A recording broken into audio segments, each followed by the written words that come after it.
nagsasabi sila na parang lumilihis. Eh, sino ba naglilihis? Ako mulat-mula pa, dinidiretso ko ito eh. Pag nababanggit ang pangalan ni Martin Romualdez, inik. Napapansin siguro yan na marami nating kababayan. Opo. Totoo po yan, Senator. At yun nga yung isa sa mga pinoproblema o issue din dahil nga po sa salitang interparliamentary courtesy. Ano bang mas mahalaga? Ito bang naging tradisyon po ng Kongreso? Itong sinasabi interparliamentary courtesy o yung accountability na sinasabi? So, hindi mo ba nakita na dahil nga gusto nilang pagtakpan kung ano-anong ginagamit nilang katuwiran? Ibig mo ba sabihin lumilitaw na at isinisigaw na lahat ang pangalan mo na ikaw ang utak ng lahat ng ito ay yung kaukulang paggalang pa. Pantakip. Nakasurat ba sa bato yan? Absolute ba yan? Kung sinasabi lang transparent at saka accountability, mas mataas pa ba? Mas mataas pa ba yung parametro ng kortesiya? Anong interparliamentary courtesy? Ang pinag-uusapan natin ay kinakailangan mong ilitaw. Kailangan mong alisin ang maskara na nakabalot sa kawalang hiya ang nangyari na sa bansa natin. Sasabihin mo pa interparliamentary courtesy. Napakababaw na argumento niyan. Halatang halata yan. Kung sino yung gustong maglihis, sila yan. Opo. Ayaw nilang ilitaw. Ayaw nilang alisin ang maskara. Bakit mo harangan ng interparliamentary courtesy? Wala kang nalalabag na interparliamentary courtesy kung imbitahin mo sila. Huwag mo lang silang isabina. Yung courtesya, na yung pa rin sa pag-iimbita, iniimbita mo lang. Hindi mo ba ginagalang yun? Iniimbita mo eh. Ang problema kung ayaw mong imbitahin, yun ang paglilihis, yun ang pagtatakip. Oo. Inimbita ko na nga si Congressman Toby Chango. May problema ba doon? Meron ba ako nilabag doon? Wala. Voluntary siyang pumunta. 2 beses na nga pumunta ron eh. O bakit nila tinatakpan niya sa magitan ng tinatawag na kortesiya? Anong kortesiya? Mas matas bang kortesiya sa accountability at transparency? Kung magsalita sila, parang akala mo mga moralistang magagaling. Parang akala mo mga sugo ng righteousness. Tatakpan mo ng kortesiya. Hindi ko sinasabing walang kortesiya. Sinasabi ko mas mataas ang accountability. Mas mataas ang pangangailangan ng taong bayan na malaman nila kung sino ang gumawa ng lahat ng ito na talagang ang kanilang kabangbayan ay talagang nalusaw at takot ng mga taong ito. Tatakpan mo ng kortesiya. Opo. Opo. Senator, tulad nga ng sinasabi ng ilan po sa mga kasamahan po ninyo, ang sabi, pwede dong baloktutin yung batas para ma-please, malugod po yung taong bayan. Dito po sa issue ng interparliamentary courtesy, po pwede ho bang ma-apply po yung pagbaluktot para lang maimbestigahan ang taong sangkot o nadawit po dyan sa inyong mga pagdinig?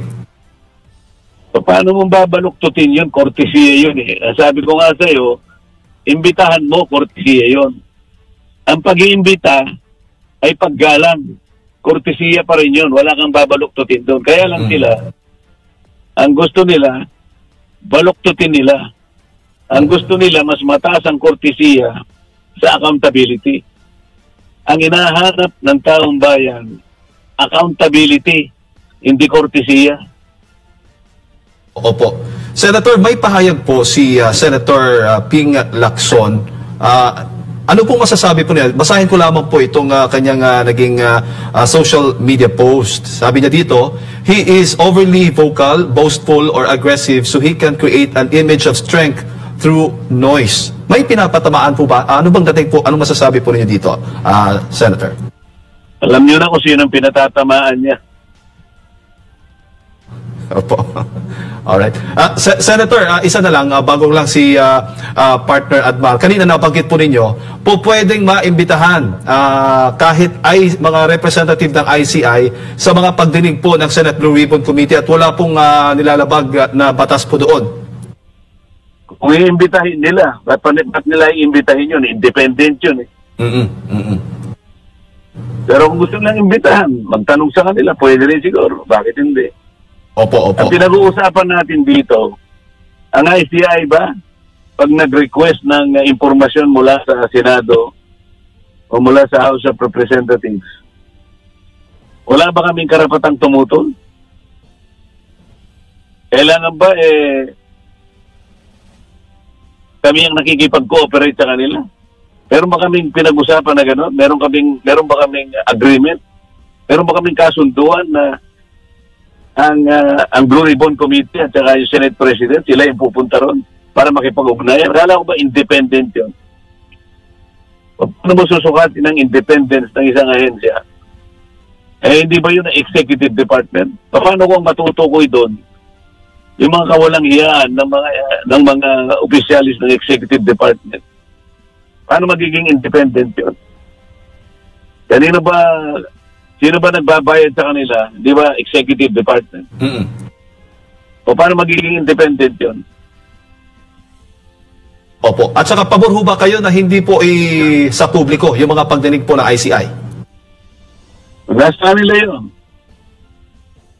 Sa kanyang privileged speech, iginiit ni Senator Rodante Marcoleta na may ilang media outfit na umano'y hindi tama ang naging paglalahad ng kanyang papel sa pagharap ng testigong si dating Marines Master Sergeant Orly Gortesa.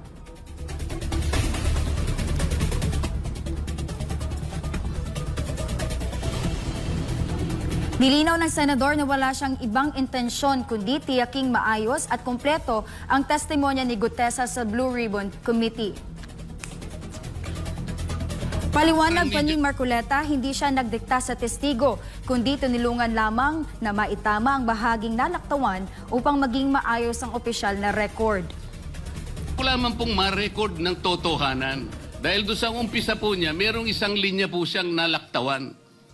Alam po ito ng mga kasama natin na sinusundan po habang binabasa namin.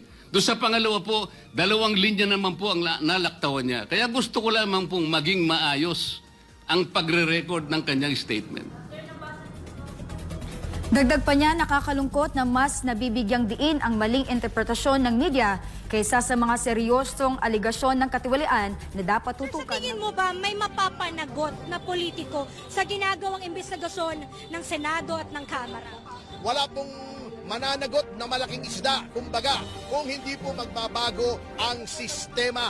Magtatakipan yan at alam mo kung pag sa usapan natin ay hiya, wala pong mahihiya dyan sapagat mga walang hiya po yan. Huwag na tayong umasang mahiya yan. Kung anong nipis ng bakal ng kanilang mga flood control, yan ang kapal ng mukha nila. Pero tayo mga taong bayan na, nasa kamay na natin. Huwag na nating asahan ang Senado. Huwag na nating asahan ang mababang kapulungan. Yan ay mga kasabwat po yan. Kunin na natin sa ating kamay, bawiin na natin ang kapangyarihan mula sa kanila at ibigay sa karapat-dapat. Mga kapartners, nandito pa rin tayo sa labas ng Camp Aguinaldo Gate 4 sa Quezon City kung saan nagpapatuloy yung ating peace rally.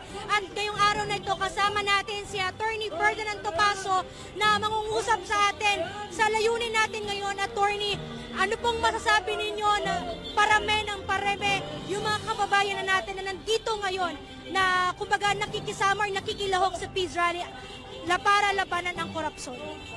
Ito pong pagtitipon na ito ay isang payapang pagkilos ng mamamayang Pilipino. Walang talagang organizer nito. Ito ay spontaneous. At ito ay naaayon sa ating saligang batas na karapatan ng mga tao na magtipon upang ipadamas sa pamahalaan ang kanilang puot para sa mga nangyayari ngayon. Sapagkat sabi ko nga, hindi lang tayo ninanakawan, niloloko pa tayo. Yung mga solusyong sinasabi nila, puro band-aid solutions, pinalitan yung speaker, investigasyon ng Senado at ng House ay wala pong pinagtutunguhan. Kaya po nananawagan po tayo sa lahat ng ating mga kababayan, ito po ay payapa.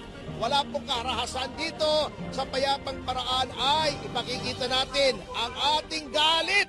Hindi na po tama ito.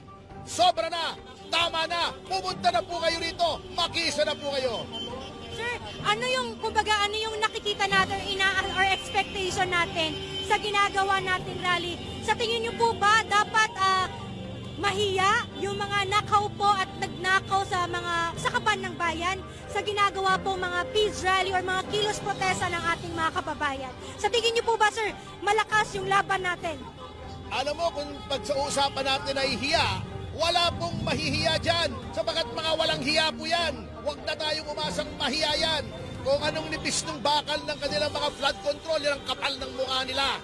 Pero tayo mga taong bayan na, nasa kamay na natin. Huwag na nating asahan ang Senado. Huwag na nating asahan ang mababang kapulungan. Yan ay mga kasabwat po yan.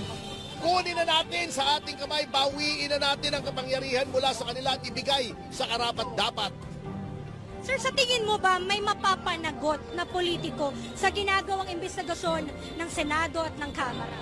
Wala pong mananagot na malaking isda, kumbaga, kung hindi po magbabago ang sistema. Magtatakipan yan at nakita nyo na. Takip-takip na po sila. Nung si Marcoleta ay papunta na roon sa dapat pagtuunan ng investigasyon, pinalitan nila. Pinalitan nila ang Pangulo ng Senado.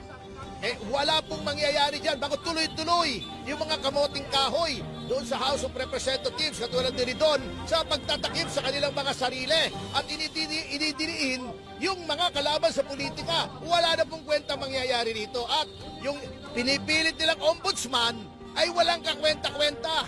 Nilalabag nila lahat ng patas ng ombudsman, lahat ng patas ng JBC para maisaksak lamang sa atin ang walang kakwenta-kwentang ombudsman. So ano mangyayari? Tayo na ang kumilos. Wala nang kikilos kundi tayo, mga kasama, mga kapwa ko Pilipino. Tayo lang ang pwedeng kumilos sa ngayon. Sir, sa tingin niyo po ba na damage control yung lang pagpapalit ng liderato sa Kamara para sabihin or para mubaba yung galit ng taong bayan sa House of Representatives? Definitely. Yan ang tinatawag nilang same dog, different collar. Yun pa rin yung asong yun, pinalitan lang. Cosmetic lang po yan. Kumbaga, sa sugat ay kailangan ng operasyon, band-aid lang ang inilagay. Po, mensahe na lang po ninyo sa mga kababayan natin. Hikayatin po ninyo sila sa ating layunin ngayong araw na to. Opo, mga kasama, kung hindi man kayo makasama rito o kung makasama kayo, hindi kayo makatagal, marami pong paraan para ipakita natin na sawang-sawa na po tayo sa kasalukuyang mga pangyayari sa inyong mga kabahayan. Maglagay kayo ng mga karatula, mga kartulina, nakalagay Marcos resign sa inyong mga sasakyan, sa inyong mga scooter, sa inyong mga t-shirt. Ipakita po natin. Siguro naman pag nakita nila, milyong-milyong Pilipino nasa tahanan nila, nasa t-shirt nila, sa sasakyan nila, kahit mga nasa sombrero nila nakalagay Marcos resign, baka tablan, baka sakaling tablan. Kung hindi, bahala na tayo kung anong susunod na gagawin. Maraming salamat, Atty.